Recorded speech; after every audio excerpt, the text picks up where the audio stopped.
இன்றைக்கி ரெஸ்டாரண்ட்டில் சாப்பிட்ற மாதிரி சிக்கன் பாப்கார்ன் வீட்லேயே நல்லா மொறுன்னு உள்ள நல்லா ஜூஸியாக எப்படி செய்யறதுன்னு தான் பார்க்க போகிறோம். அது செய்யறதுக்கு நான் இன்றைக்கி 100 கிராம் அளவுக்கு போன்லெஸ் சிக்கனை குட்டி குட்டி பீஸாக கட் பண்ணி வச்சுருக்கேன். இதில் அரை எலுமிச்சைப்பழம் சேர்த்துக்கோங்க. 1 கப் அளவுக்கு மோர் சேர்த்துக்கலாம். 1 ஸ்பூன் இஞ்சி பூண்டு பேஸ்ட், 1 ஸ்பூன் தனி மிளகாத்தூள், 1 ஸ்பூன் அளவுக்கு மிளகுத்தூள் சேர்த்துக்கலாம். 1 ஸ்பூன் உப்பு சேர்த்து இது நல்லா மிக்ஸ் பண்ணிவிட்டு ஒரு 2 மணி நேரமாச்சு மேரினேட் பண்ணி வச்சுக்கோங்க. இப்போது 1 கப் அளவுக்கு மைதா மாவு, அரை கப் அளவுக்கு சோள மாவு சேர்த்துக்கலாம். இது கூட 1 ஸ்பூன் கார்லிக் பவுடர் இருந்தால் சேர்த்துக்கோங்க. 1 ஸ்பூன் தனி மிளகாத்தூள், 1 ஸ்பூன் மிளகுத்தூள் சேர்த்துக்கலாம்.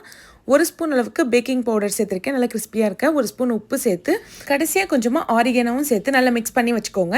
இப்போ மேரினேட் பண்ணி வச்ச சிக்கனை இதில் நல்லா கோட் பண்ணி எடுத்துக்கோங்க. இப்போ சிக்கனை எடுத்து லைட்டாக இந்த மாதிரி மாவெல்லாம் உதறி விட்டிங்கன்னா நல்லா அழகாக இந்த மாதிரி லேயராக வந்துடும். நல்ல சூடான எண்ணெயில் எல்லா சிக்கனையும் போட்டு பொரிச்சு எடுத்திங்கன்னா நல்ல ஒரு சூப்பரான சிக்கன் பாப்கார்ன் ரெடி ஆகிடுச்சு.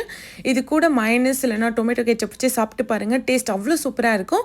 நீங்களும் ட்ரை பண்ணிட்டு எப்படி இருந்துச்சுன்னு கமெண்ட் பண்ணுங்கள்.